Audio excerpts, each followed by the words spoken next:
practice set 1.2. If you have seen the previous video, you will be able to solve sum number 1 and sum number 2, which is for homework. We'll directly start with sum number 3. Okay, I'll read the question for you.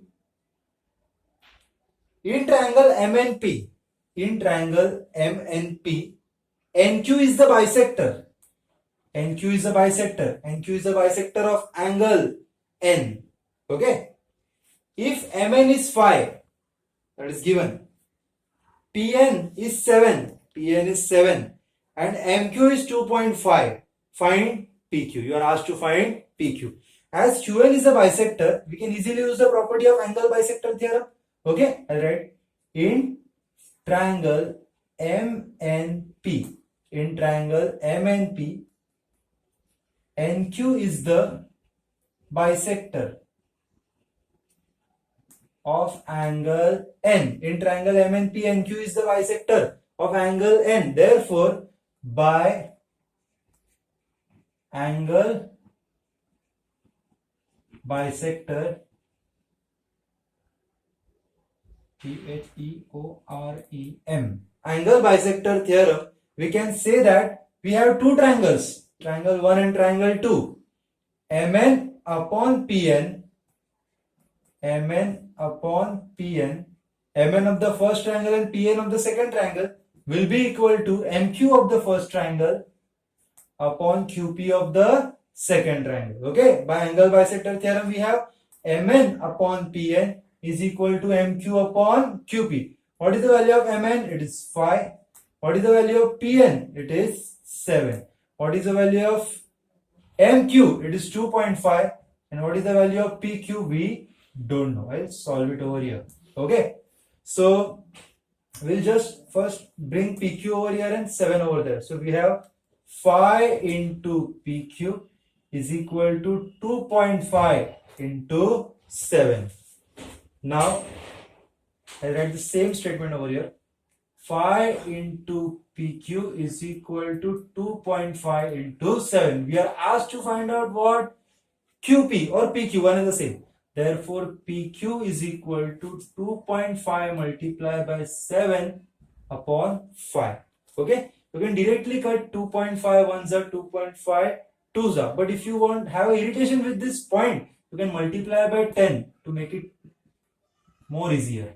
Therefore, 2.5 multiplied by 5 is 25 into 7 and 5 multiplied by 10 is 50. So it is more easier now. 25 ones are 25 twos are 7 upon 2. You can just do the long division and find the answer if you are not able to do it directly. So PQ is 3.5.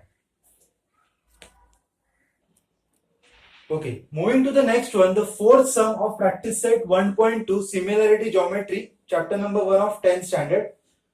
Okay, I'll read the question for you. Measure of some angles are given in the figure. We have the measure of some angle, that is angle APQ is equal to 60 degree. Angle ABC is also 60 degree. We need to prove that AP upon PB is equal to AQ upon QC. It seems much easier, right? We can directly do that AP upon PB is equal to AQ upon QC by basic proportionality theorem. But in basic proportionality theorem, there is one property that PQ should be parallel to BC.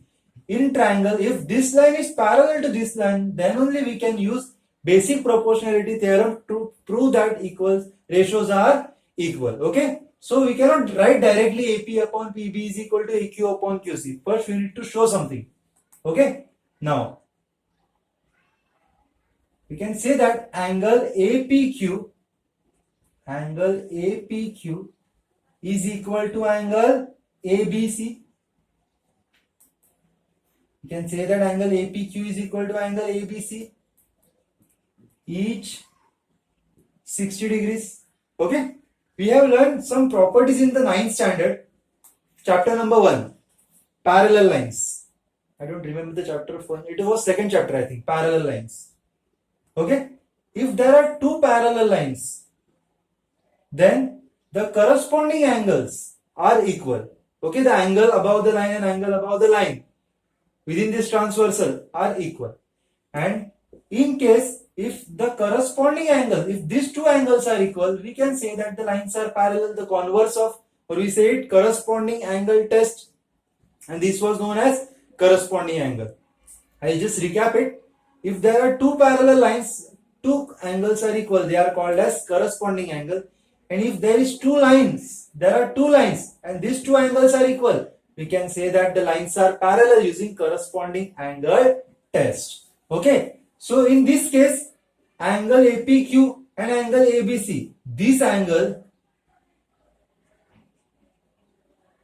are the pairs of corresponding angles.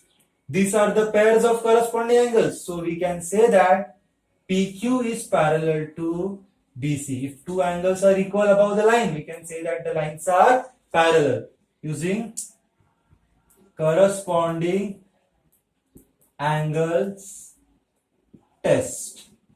Okay, remember to write the reasons. Now, in triangle ABC,